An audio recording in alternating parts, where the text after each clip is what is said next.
জয় রাধে। আজকের এই মধুর স্থানে হরিনাম সংকীর্তন স্বরূপ বৃন্দাবনে আগত সাধুগুরু বৈষ্ণব, আমার বাবা মা, দিদি ভাই, দাদা ভাই যারা আছেন, সকলের শ্রীচরণে আমার শত শত সহস্র কোটি ভক্তিপূর্ণ প্রণাম।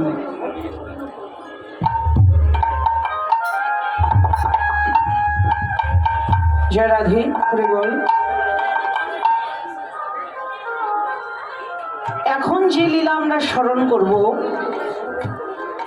নিত্য লীলার অষ্টকালীন লীলার চতুর্থ পর্ব,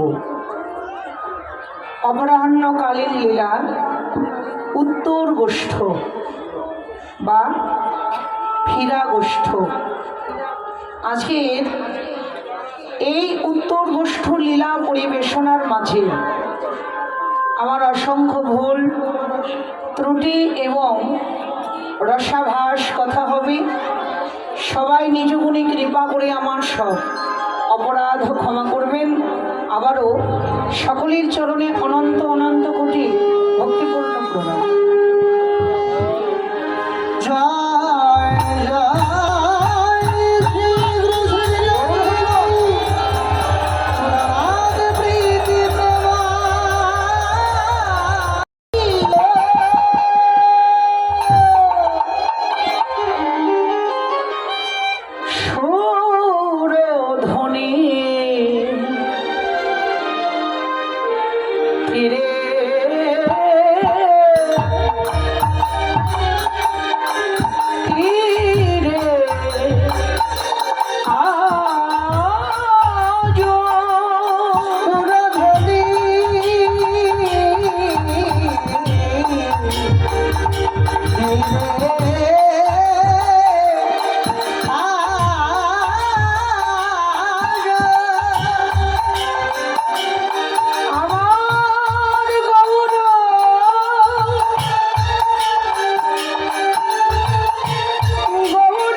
জয়নিতাই গৌর হরি বল। হরে কৃষ্ণ। হ্যালো, হরি বল। হ্যালো,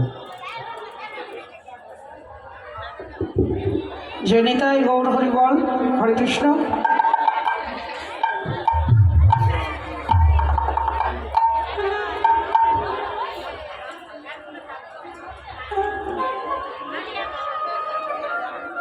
হরি বল।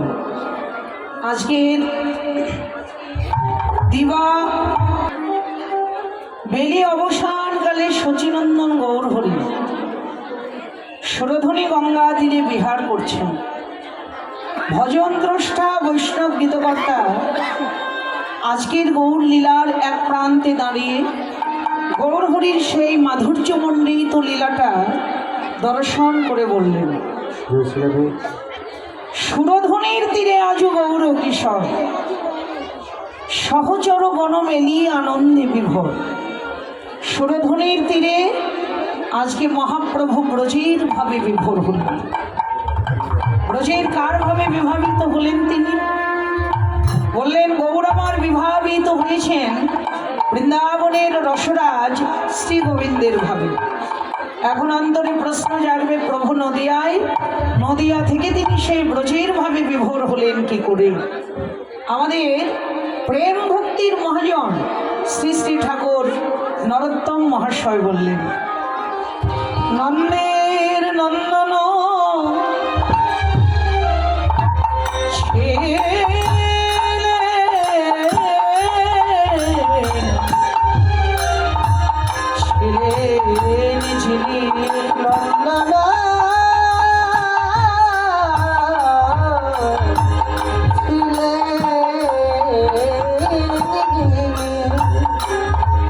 আমার সচিনন্দ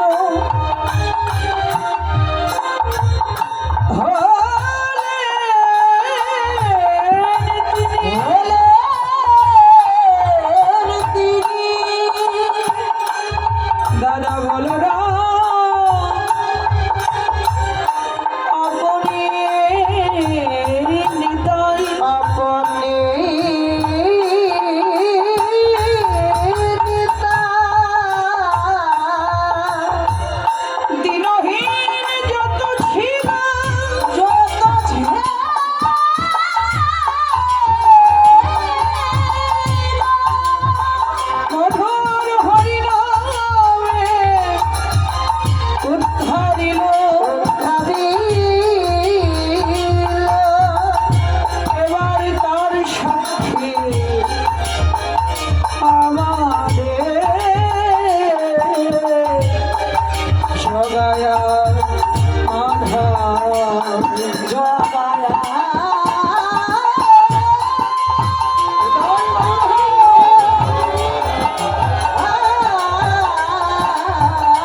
বললেন, নন্দের নন্দন ছিলেন যিনি, শচীর নন্দন হলেন তিনি। যিনি নন্দ সুত ছিলেন তিনি তো শচীর সুত হইলেন। দাদা বলরাম আপনি নেতায় বৃন্দাবনে যিনি দাদা বলরাম ছিলেন নদিয়া নবদ্বীপে, তিনি তো আমার নিত্যানন্দ প্রভু হলেন। দিনহীন যত ছিল হরিনামে উদ্ধারিল, তার সাক্ষী জগায় আর মাথায়। আজকে নন্দ কিশোরের ভাবে বিভাবিত হয়ে শচীনন্দন গৌর হরি আজকে বেলি অবসান কালে সুরধনী গঙ্গার তীরে খেলছেন। তিনি তো খেলছেন, আজকে তিনি কেমন খেলা খেলছেন, তিনি কোন খেলা খেলছেন? বৈষ্ণব কবি লীলার এক প্রান্তে দাঁড়িয়ে বললেন, ওরে খেলা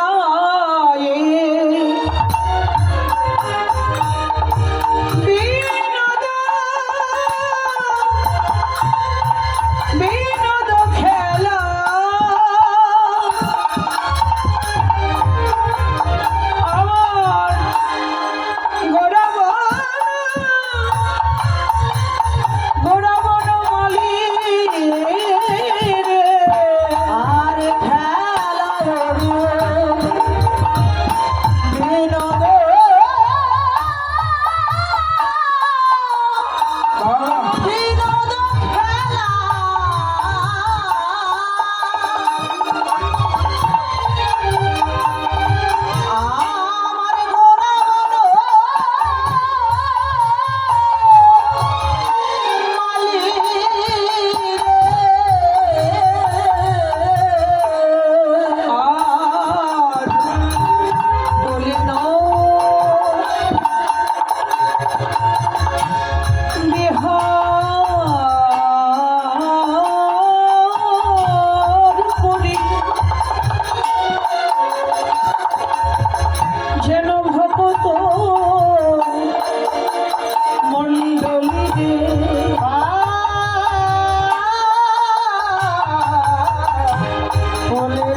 খেলা আজ খেলে হরি এক নতুন